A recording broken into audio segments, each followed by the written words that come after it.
Eu acho que nós temos um tempo aí, Fredinho, agora, nós aqui no Brasil, e você, como brasileiro que mora aí fora e também certeza vai fazer essa análise, nós temos um- um- uma boa quantidade de fatos para serem analisados. O que a Hum, gente não, o que a gente não tinha. E tomara que nesse período de 4 anos, até a próxima edição da Copa do Mundo, é, tomara que Comebol, a Confederação Asiática, CONCACAF, cheguem a um acordo com a UEFA e sei lá, e pensem em alguma maneira da gente ter mais enfrentamentos. Porque é assim que a gente vai evoluir. Foram 9 jogos de brasileiros contra europeus. 9. 9. 3 vitórias do Brasil, 2 empates e 4 derrotas. Cada um desses 9 jogos teve uma história. Cada um deles teve um momento, tanto nosso como do adversário. Um estava no início da competição, outro estava no mata-mata, um estava no. Cada um tem que ser analisado, perdão, de uma forma diferente. Porque uhum. cada jogo foi diferente. Só que agora a gente tem esse volume de jogos para serem analisados, o que antes a gente não tinha. E eu fui fazer um esforço ontem, ô Fred, para ver qual foi, sei lá, quais foram os últimos 9 jogos entre brasileiros e europeus, valendo.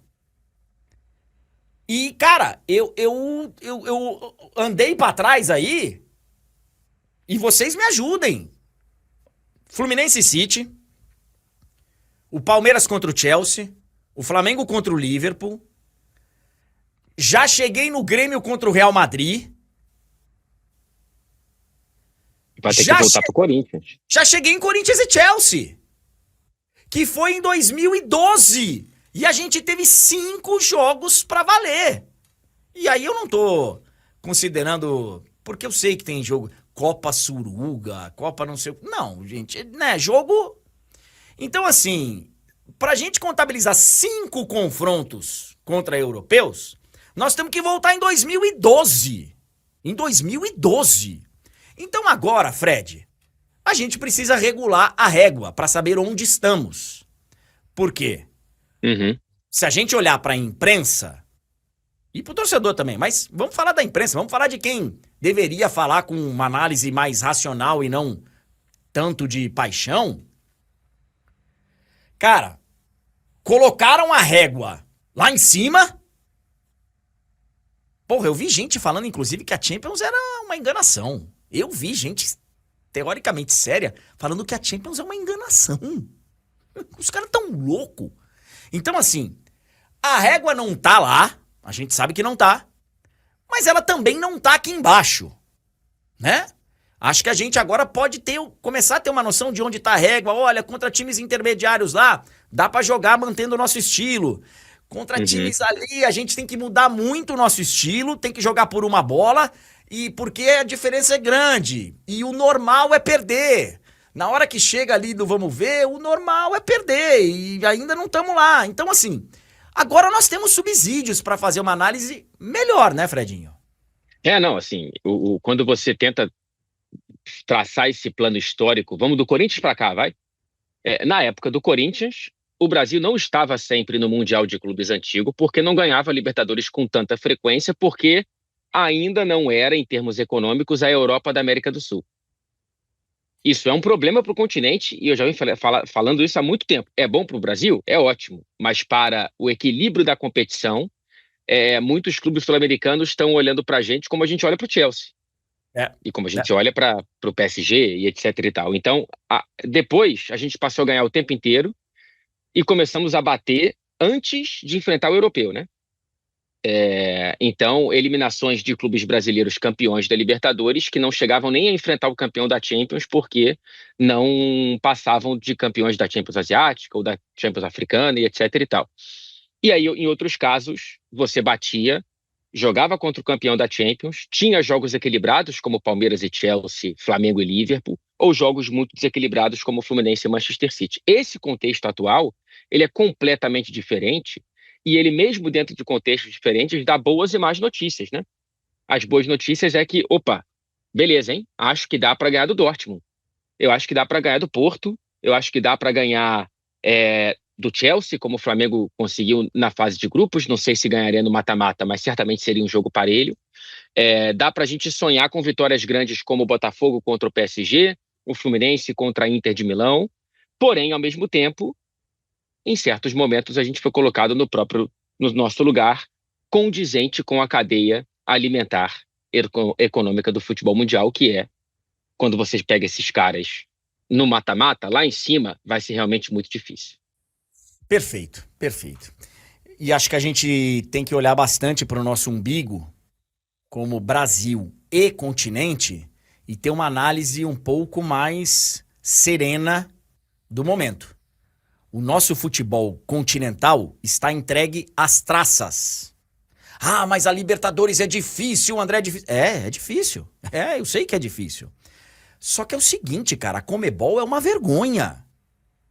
A Libertadores tem coisas aqui que acontecem na Libertadores, Sul-Americana, eliminatórias nossas, que são vergonhosas. Copa América.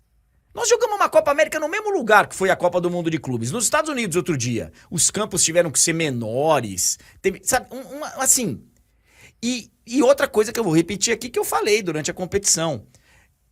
Muita gente tá acreditando ao futebol brasileiro, à entidade futebol brasileiro, a esse produto futebol brasileiro, um relativo sucesso na Copa do Mundo de Clubes.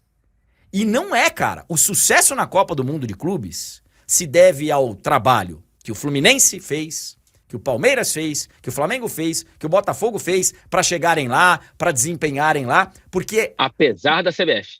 É isso, apesar da CBF.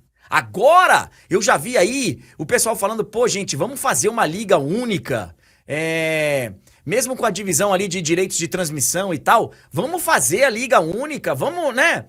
Porque, cara, o futebol brasileiro, e inclusive, Fred, em muitos momentos, com a participação desses 4 clubes, tá? É um futebol dividido, é um futebol que um quer que o outro se lasque, que na hora de dividir o pirão é o meu primeiro. E assim, o produto futebol brasileiro, cara, ele tá muito atrás. Nós temos alguns sinais bem bacanas, bem legais, bem interessantes e que devem ser copiados porque a gente tá muito atrás, cara. Não vamos confundir o desempenho, jogar de frente, jogar de igual para igual com o nosso futebol brasileiro está lindo, porque não está.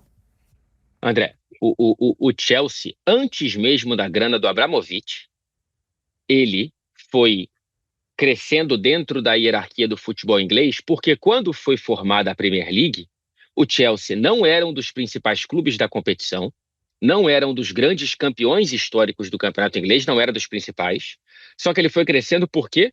Porque os principais, na nascente da Premier League, fizeram uma divisão de cotas de televisão que ajudasse todo mundo. Que não fosse só o Liverpool olhando para si, que não fosse só o Manchester United olhando para si, o Everton, que era enorme naquele momento histórico do futebol inglês, olharam para o Chelsea, olharam para o City, olharam para outros que, aí, com o passar do tempo, foram ocupando o devido lugar.